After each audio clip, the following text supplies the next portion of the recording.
આજે આપણે વાત કરવાના છીએ રાજેશ પટેલ અને તેની પત્ની સાથે રેલવે સ્ટેશન પર બનેલી ઘટના.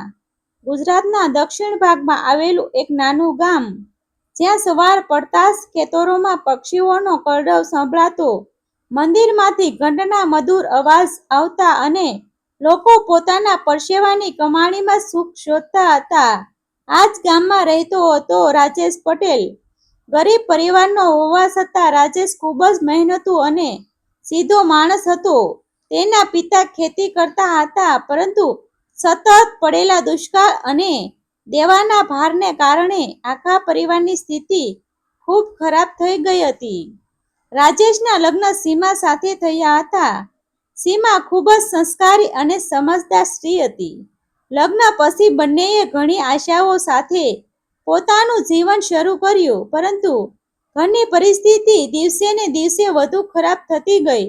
ઘણી વખત તો એવી સ્થિતિ ઊભી થતી કે ઘરમાં રાત્રે ભોજન માટે પણ પૂરતું અનાજ ન હોતું.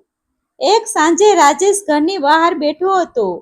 આકાશમાં અંધારું છવાઈ રહ્યું હતું અને દૂરથી મંદિરમાંથી આરતીનો અવાજ આવી રહ્યો હતો. તે સમયે તેને પોતાની પત્નીને કહ્યું, સીમા, જો હું અહીં જ રહીશ તો કદાચ આખી જિંદગી ગરીબીમાં જ પસાર થઈ જશે. હું કંઈક મોટું કરવા માંગુ છું. હું પરદેશ જવા માંગુ છું. સીમા થોડા સમય માટે શાંત રહી. તેની આંખોમાં ડર સ્પષ્ટ દેખાતો હતો, પરંતુ પતિના સપનાઓને તૂટતા પણ તે જોવા માંગતી નહોતી. આખરે તેને ધીમા અવાજે કહ્યું, તમે જ્યાં જશો ત્યાં હું તમારી સાથે રહીશ. ભગવાન પર ભરોસો રાખીએ. કેટલાક મહિનાઓ પછી રાજેશ અને સીમાએ જીવનનો સૌથી મોટો નિર્ણય લીધો. પોતાના ગામની જમીનનો એક ભાગ વેચી નાખ્યો, થોડા પૈસા ઉધાર લીધા અને જોખમી માર્ગોથી વિદેશ જવા માટે નીકળી પડ્યા. તેમની સફળ સહેલી નહોતી. અનેક દિવસો સુધી ભૂખ્યા રહેવું પડ્યું. અજાણી જગ્યાઓમાં રાતો પસાર કરવી પડી. ક્યારેક તો જીવનું જોખમ પણ ઊભું થયું. ઘણી વખત સીમા રડી પડતી અને કહેતી, રાજેશ, આપણે પાછા વતનમાં જઈએ. પરંતુ રાજેશ હંમેશા એક જ વાત કહેતો, હવે પાછા ફરવાનો રસ્તો નથી. ભગવાનને ઈચ્છ્યું હશે તો એક દિવસ બધું સારું થશે. લાંબા સંઘર્ષ અને પછી બંને આખરે અમેરિકા પહોંચ્યા. અમેરિકાના વિશાળ અને ચમકતા શહેરમાં ઊંચી ઇમારતો, તેજસ્વી રસ્તાઓ અને હજારો વાહનો જોઈને બંને થોડા સમય માટે સ્તબ્ધ થઈ ગયા. પરંતુ બહારથી ચમક પાછળનું જીવન એટલું સરળ નહોતું. રાજેશને એક મોટા ઉત્પાદન કારખાનામાં કામ મળ્યું. દિવસના 12 થી 14 કલાક સુધી સતત મહેનત કરવી પડતી. શિયાળાની કડકડતી ઠંડી હોય કે ઉનાળાની ગરમી, તેણે ક્યારેય કામ છોડ્યું નહીં. સીમાએ પણ એક વૃદ્ધાશ્રમમાં કામ શરૂ કર્યું. સમય ધીમે ધીમે પસાર થતો ગયો. 1 વર્ષ, 2 વર્ષ, 5 વર્ષ અને પછી આખા 15 વર્ષ વીતી ગયા. આ દરમિયાન રાજેશ અને સીમાએ અનેક મુશ્કેલીઓનો સામનો કર્યો. ઘણી વખત તેઓને પોતાના ગામની ખૂબ યાદ આવતી. દિવાળીના તહેવારોમાં બંને પોતાના નાનકડા ઘરમાં બેસીને ગુજરાતના ગીતો સાંભળતા અને આંખોમાં આંસુ આવી જતા. રાજેશ ઘણી વખત કહેતો, સીમા, ખબર નથી આપણું ગામ કેટલું બદલાઈ ગયું હશે. મંદિરમાં હજુ પણ સાંજની આરતી થતી હશે કે નહીં? આપણા ઘરની સામેનો વડલો હજુ હશે કે નહીં? 15 વર્ષોની મહેનત પછી આખરે તેમની પાસે પૂરતી બચત થઈ. રાજેશે એક દિવસ નક્કી કરી લીધું કે હવે જીવનનો બાકીનો સમય પોતાના વતનમાં જ પસાર કરવો. બંનેએ પોતાના તમામ કામ પૂરા કર્યા અને ભારત પરત આવવાની તૈયારીઓ શરૂ કરી. જ્યારે તેઓ અમેરિકાના વિશાળ હવાઈ મથકે પહોંચ્યા, ત્યારે સીમાની આંખોમાં ખુશીના આંસુ હતા. તેણે ધીમા અવાજે કહ્યું, આખરે આપણે ઘરે જઈ રહ્યા છીએ. ઘણા કલાકોની લાંબી મુસાફરી પછી તેઓ ભારત પહોંચ્યા. પોતાના દેશની ધરતી પર પગ મૂકતા જ બંને ભાવુક થઈ ગયા. રાજેશે જમીનને સ્પર્શ કરીને ભગવાનનો આભાર માન્યો. ત્યારબાદ તેઓ પોતાના રાજ્ય તરફ જતી રેલગાડીમાં બેઠા. આખી મુસાફરી દરમિયાન બંને માત્ર પોતાના ગામની વાતો કરતા રહ્યા. બીજા દિવસે વહેલી સવારે તેમની રેલગાડી એક મોટા રેલવે મથકે આવીને ઊભી રહી. પ્લેટફોર્મ પર ભારે ભીડ હતી. કોઈ ચા વેચી રહ્યો હતો, કોઈ સામાન ઉઠાવી રહ્યો હતો, તો કોઈ પોતાના સ્વજનોને મળીને ખુશ થઈ રહ્યો હતો. વર્ષો પછી પોતાના દેશની આ ગતિવિધિઓ જોઈને રાજેશ અને સીમા બંનેના ચહેરા પર અજોડ ખુશી હતી. બંને ધીમે ધીમે પ્લેટફોર્મ પર આવી વધવા લાગ્યા. એ સમયે અચાનક રાજેશની નજર પ્લેટફોર્મના એક ખૂણામાં પડેલા જૂના કાળા રંગના થેલા પર પડી. થેલો એકદમ એકલો પડેલો હતો. તેની બાજુમાં કોઈ માણસ દેખાતો નહોતો. રાજેશે થોડો સમય આસપાસ નજર ફેરવી. પછી તેણે કહ્યું, સીમા, લાગે છે કોઈ મુસાફર પોતાનો થેલો ભૂલી ગયો છે. સીમાએ તરત જ કહ્યું, રહેવા દો રાજેશ, આપણે શું કામ કોઈ અધિકારીએ કહી દઈએ. પરંતુ રાજેશે વિચાર્યું કે કદાચ અંદર કોઈ ઓળખપત્ર હશે અને માલિકને શોધવામાં મદદ મળશે. તેણે ધીમેથી થેલો હાથમાં લીધો અને ખોલ્યો. થેલો ખોલતા જ બંનેના ચહેરાનો રંગ ઉડી ગયો. અંદર સુંદર રેશમી કપડાની નીચે ઘણી બધી જૂની તસવીરો પડી હતી. સાથે જ ભારે કિંમતી ઘરેણાં, ચમકતા સોનાના બિસ્કિટ અને કેટલાક જૂના દસ્તાવેજો પણ હતા. સીમાએ ડરેલા અવાજમાં કહ્યું, રાજેશ, આ બધું ખૂબ કિંમતી લાગે છે. તરત જ થેલો બંધ કરી દીધો. રાજેશ પણ ગભરાઈ ગયો. તેણે તરત જ થેલો બંધ કરવાનો પ્રયત્ન કર્યો, પરંતુ એ ક્ષણે પાછળથી એક કડક અવાજ સંભળાયો. અરે! તો આખરે ચોર પકડાઈ ગયો. રાજેશ અને સીમાએ પાછળ ફરીને જોયું તો બે ભયાનક ચહેરાવાળા માણસો તેમની સામે ઊભા હતા. બંનેની આંખોમાં ગુસ્સો અને લાલાકી સ્પષ્ટ દેખાતી હતી. એક માણસે રાજેશનો હાથ જોરથી પકડી લીધો અને બોલ્યો, આ થેલો અમારો છે. તું તેમાંથી વસ્તુઓ ચોરી રહ્યો હતો. રાજેશ ગભરાઈ ગયો. તેણે તરત જ કહ્યું, ના ભાઈ, તમે ખોટું સમજી રહ્યા છો. મેં તો માત્ર માલિક કોણ છે તે જોવા માટે થેલો ખોલ્યો હતો. બીજો માણસ ગુસ્સે શીશ પાડી ઉઠ્યો, ખોટું બોલે છે. અમે તને પોતાની આંખે થેલો ખોલતા જોયો છે. થોડા ક્ષણોમાં આસપાસ લોકોની ભીડ ભેગી થવા લાગી. બધા લોકો રાજેશ તરફ શંકાની નજરે જોવા લાગ્યા. સીમા ડરીને પતિની બાજુમાં ઊભી રહી ગઈ. રાજેશ વારવાર એક જ વાત કહેતો રહ્યો, ભગવાનની કસમ, મેં એક પણ વસ્તુને હાથ નથી લગાવ્યો. પણ કોઈ તેની વાત સાંભળવા તૈયાર નહોતું. તે બંને માણસોના ચહેરા પર એક અજાણી સ્મિત દેખાઈ રહી હતી, જાણે તેઓ કોઈ મોટી રકમ રમી રહ્યા હોય. પ્લેટફોર્મ પર પળવારમાં જ મોટી ભીડ એકઠી થઈ ગઈ હતી.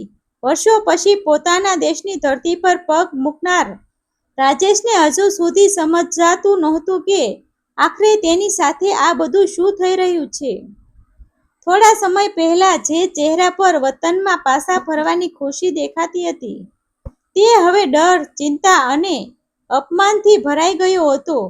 બંને માણસોએ રાજેશનો હાથ મજબૂતીથી પકડી રાખ્યો. સીમા ગભરાઈને વારવાર કહેતી હતી, ભાઈ, તમે ખોટું સમજી રહ્યા છો. મારા પતિએ કોઈ ચોરી નથી કરી. અમે તો 15 વર્ષ પછી વતનમાં પાછા આવી રહ્યા છીએ. પરંતુ તે બંને માણસો જાણે કોઈની વાત સાંભળવા તૈયાર જ નહોતા. એક માણસ ગુસ્સામાં બોલ્યો, ચૂપ રહે. અમે વર્ષોથી આવા લોકો જોઈ રહ્યા છીએ. પહેલા લોકો થેલો ખોલે છે, પછી કિંમતી વસ્તુઓ લઈ જાય છે અને પછી નિર્દોષ બનવાનું નાટક કરે છે. આસપાસ ઊભેલા કેટલાક લોકો પણ કાનાફૂસી કરવા લાગ્યા. હા ભાઈ, આજકાલ તો કોઈ પર વિશ્વાસ જ ન કરવો નહીં. ચહેરાથી તો ભલા લાગે છે, પણ કોણ જાણે અંદરથી કેવા હોય. આ થેલામાં તો ઘણું સોનું લાગે છે. લોકોની વાતો સાંભળીને રાજેશનું હૃદય ધબકવા લાગ્યું. 15 વર્ષ સુધી પરદેશમાં દિવસ રાત મહેનત કરીને તેણે પોતાની ઇજ્જત કમાવી હતી. આજે પોતાના દેશમાં જ તેને ચોર ગણવામાં આવી રહ્યો હતો. તેની આંખોમાં ધીમે ધીમે ભીની થવા લાગી.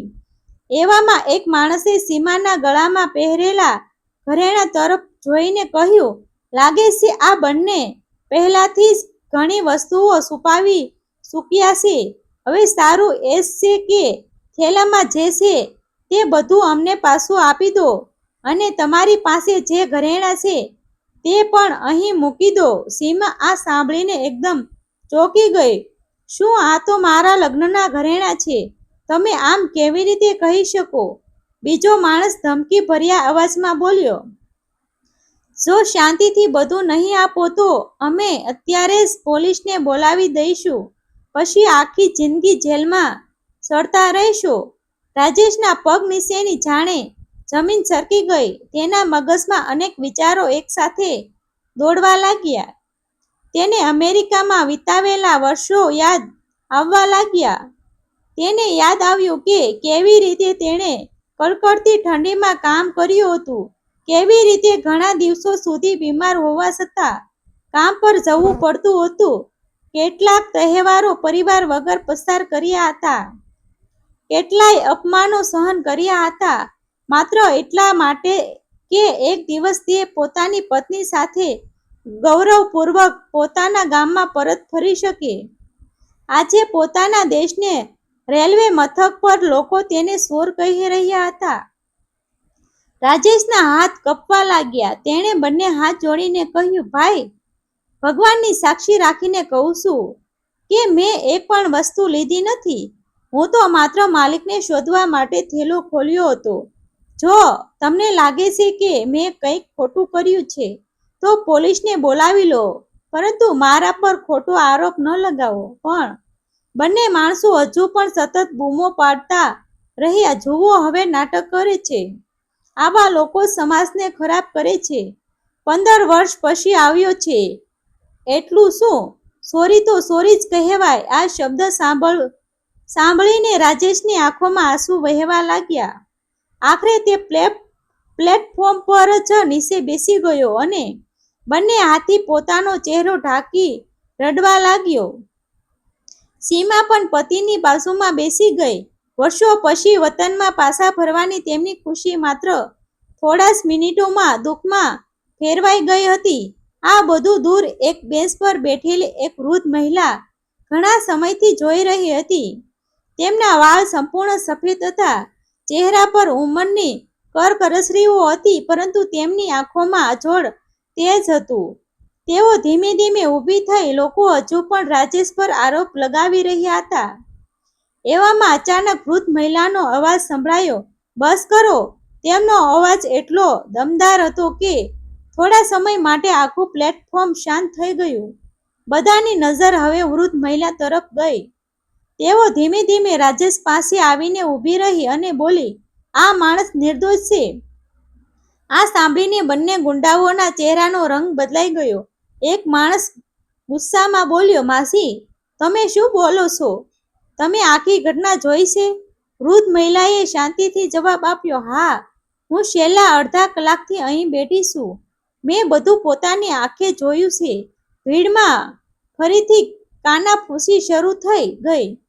માજીએ આગળ કહ્યું, આ થેલો આ ભાઈઓએ નહીં મૂક્યો નહોતો. આ બંને માણસો થોડા સમય પહેલા જ આ થેલો અહીં મૂકીને દૂર ઊભા રહ્યા હતા.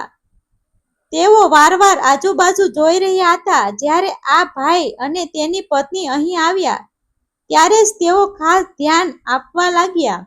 આ સાંભળતા જ બંને માણસોના ચહેરા પરથી પરસેવો વહેવા લાગ્યો. માજી ફરી બોલ્યા, આ ભાઈએ માત્ર થેલો ખોલીને અંદર ઓળખની કોઈ વસ્તુ છે કે નહીં તે જોવાનો પ્રયત્ન કર્યો હતો. તેમણે એક પણ વસ્તુને હાથ લગાવ્યો નથી. ભીડમાં ઊભેલા લોકો હવે ધીમે ધીમે બધું સમજવા લાગ્યા. એક યુવાન બોલ્યો, તો પછી આ લોકો ખોટો આરોપ લગાવી રહ્યા હતા. બીજો માણસ બોલ્યો, મને તો શરૂઆતથી જ કંઈક શંકા લાગી રહી હતી. વૃદ્ધ મહિલાએ ગંભીર અવાજમાં કહ્યું, આ બંને લોકો નિર્દોષ મુસાફરોને ફસાવીને તેમની પાસેથી પૈસા અને ઘરેણાં પડાવી લે છે. કદાચ આ તેમની જૂની યુક્તિ હશે. આ સાંભળતા જ ભીડનો ગુસ્સો હવે રાજેશ પરથી હટી બંને ગુંડાઓ તરફ વળી ગયો.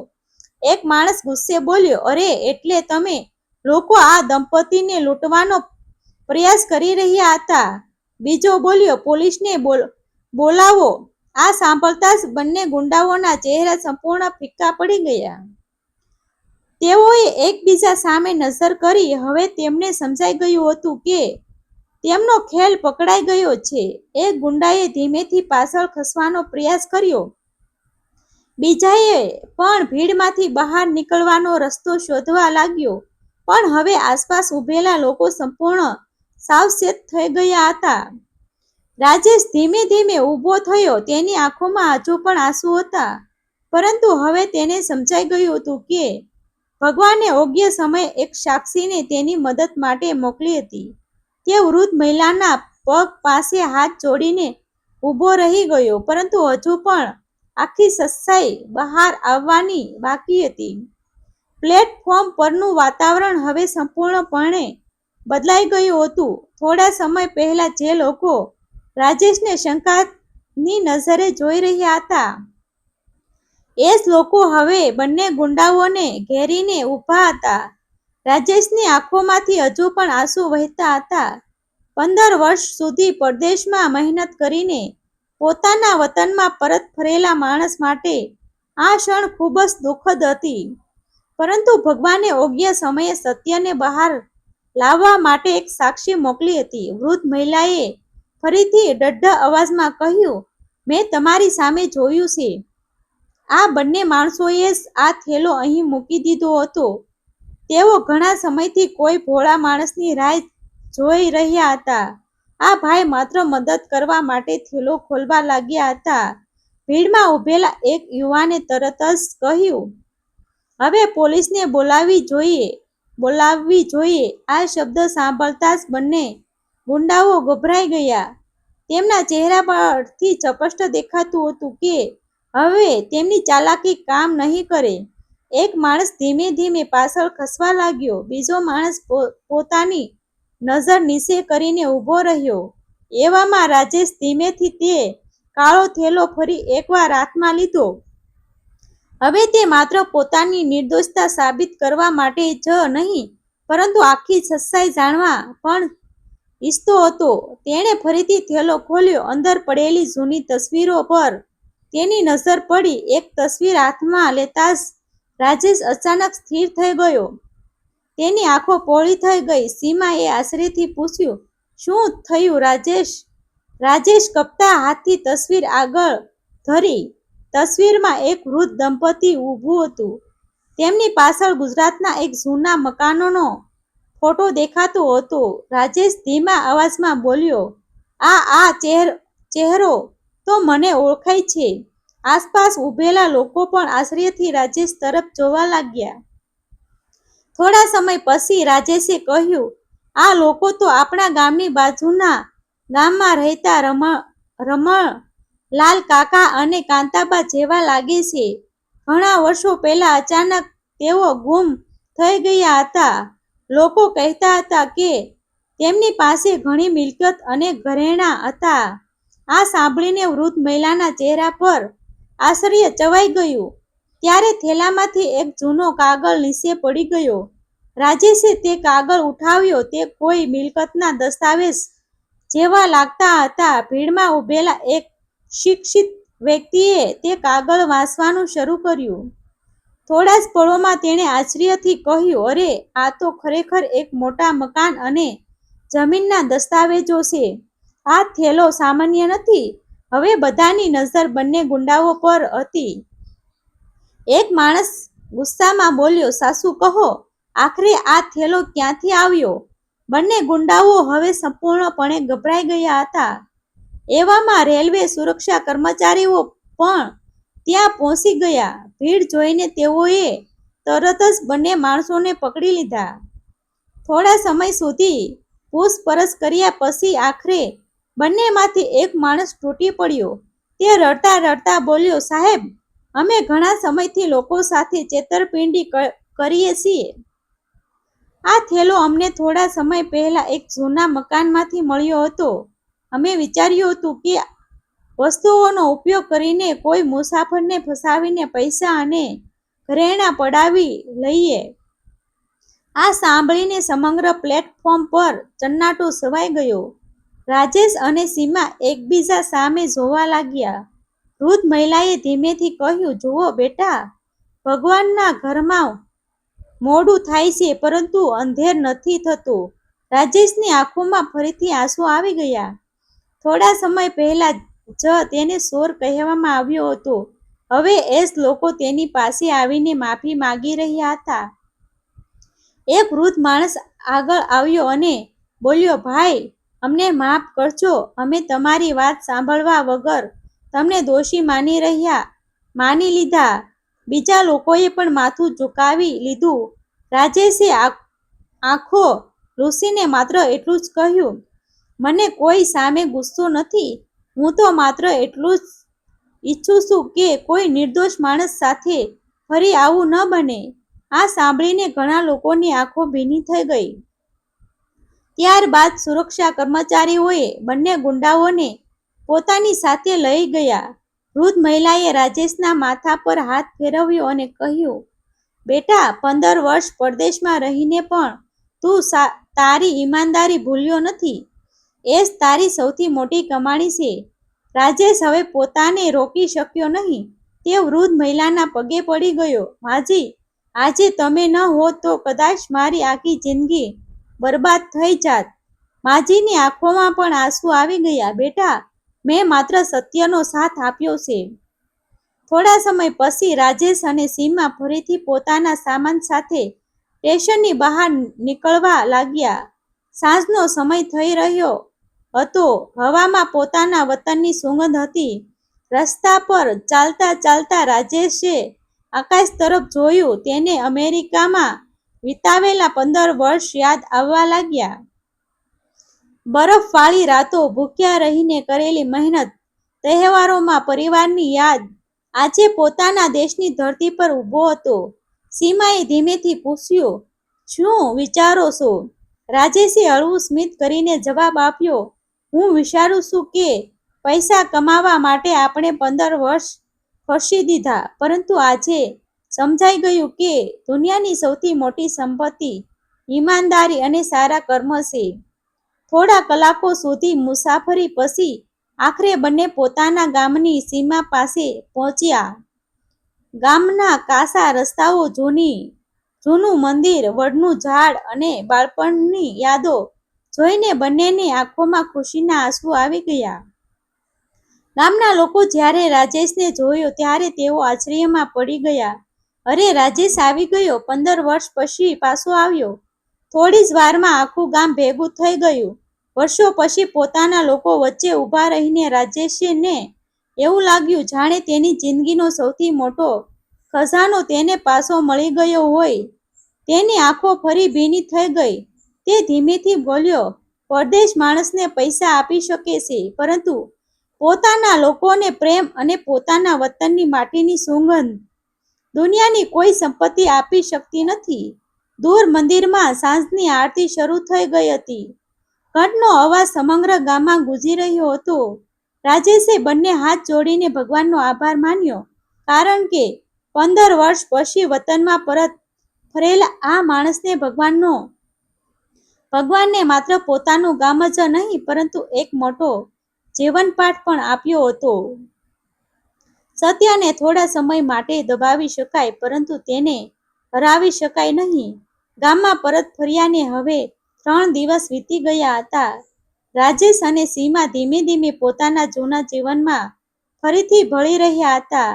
ગામના લોકો રોજ તેમને મળવા આવતા. કોઈ અમેરિકાની વાત પૂછતું તો કોઈ 15 વર્ષના સંઘર્ષ વિશે જાણવાની ઈચ્છા વ્યક્ત કરતું. પરંતુ રાજેશના મનમાં હજુ પણ રેલવે મથક પર બનેલી ઘટના સતત ફરી રહી હતી. ખાસ કરીને તે કાળો થેલો, તેના રહેલી જૂની તસવીરો અને રમણલાલ કાકા તથા કાંતાબાની તસવીર. આ બધું કંઈક અલગ જ રહસ્ય તરફ ઈશારો કરી રહ્યું હતું. એક સાંજે રાજેશ પોતાના ઘરની બહાર બેઠો હતો. આકાશમાં સૂર્ય ધીમે ધીમે અસ્ત થઈ રહ્યો હતો. એ સમયે ગામના એક વૃદ્ધ માણસ તેની પાસે આવ્યો. રાજેશ, મેં સાંભળ્યું કે તમે સ્ટેશન પર રમણલાલ લાલની તસવીર મળી હતી. રાજેશે આશ્ચર્યથી પૂછ્યું, કાકા, તમે તેમને ઓળખતા હતા? વૃદ્ધે ઊંડો શ્વાસ લીધો. બેટા, આખું ગામ તેમને ઓળખતું હતું. તેઓ ખૂબ જ સારા અને દાનવીર માણસ હતા. પરંતુ લગભગ 16 વર્ષ પહેલા તેઓ અચાનક ગાયબ થઈ ગયા હતા. ગાયબ થઈ ગયા? હા. અને તેમની પાસે ઘણી મિલકત, ઘરેણાં અને સોનાની બચત હતી. ઘણા લોકોએ શોધખોળ કરી પરંતુ તેમનો કોઈ પત્તો ન મળ્યો. આ વાત સાંભળીને રાજેશનું હૃદય ઝડપથી ધબકવા લાગ્યું. એટલે કે જે વર્ષો તે અમેરિકા ગયો હતો, લગભગ એ જ સમયે આ દંપતી પણ ગાયબ થયું હતું. તે રાત્રે રાજેશને ઊંઘ જ ન આવી. બીજા દિવસે તેણે નક્કી કર્યું કે હવે આ રહસ્યની આખી સચ્ચાઈ બહાર લાવવી જ પડશે. તે સીમા સાથે નજીકના શહેરમાં આવેલા સુરક્ષા વિભાગની કચેરીમાં ગયો. ત્યાં તેને કાળા થેલામાંથી મળેલા તમામ દસ્તાવેજો અને તસવીરો અધિકારીઓને બતાવી. દસ્તાવેજો જોઈને એક અધિકારી અચાનક ચોંકી ઉઠ્યા. આ કેસ તો ઘણા વર્ષોથી અધૂરો પડ્યો છે. રાજેશે આશ્ચર્યથી પૂછ્યું, એટલે?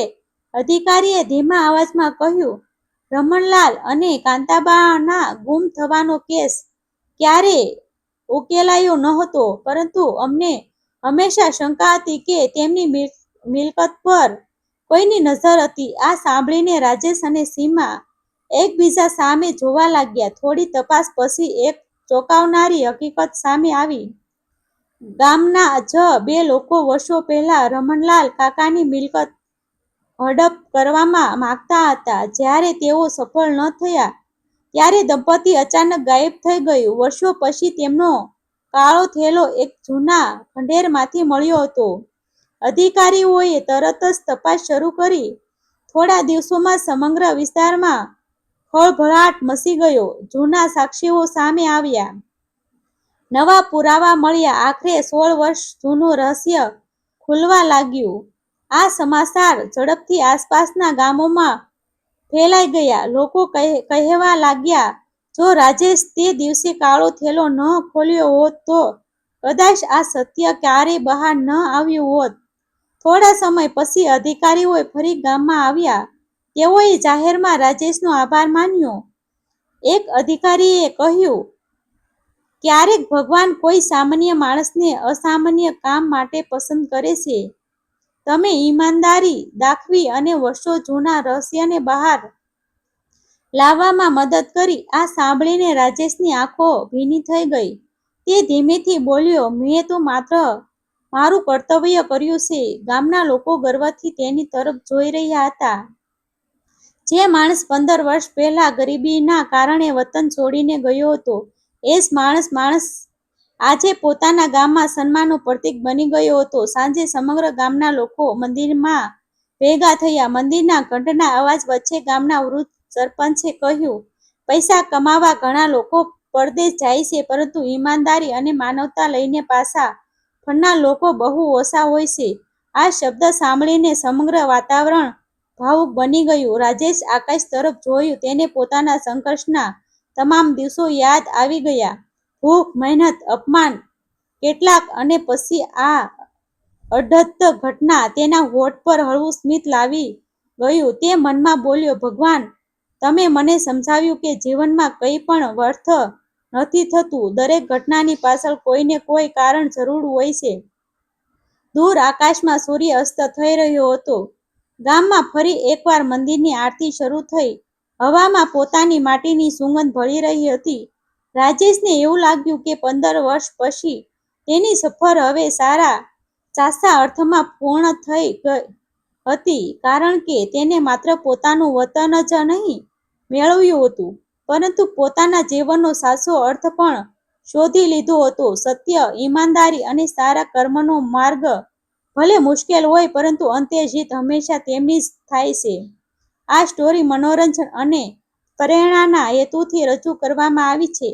તેમાં દર્શાવેલા કેટલાક પાત્રો અને પ્રસંગો કાલ્પનિક હોઈ શકે છે.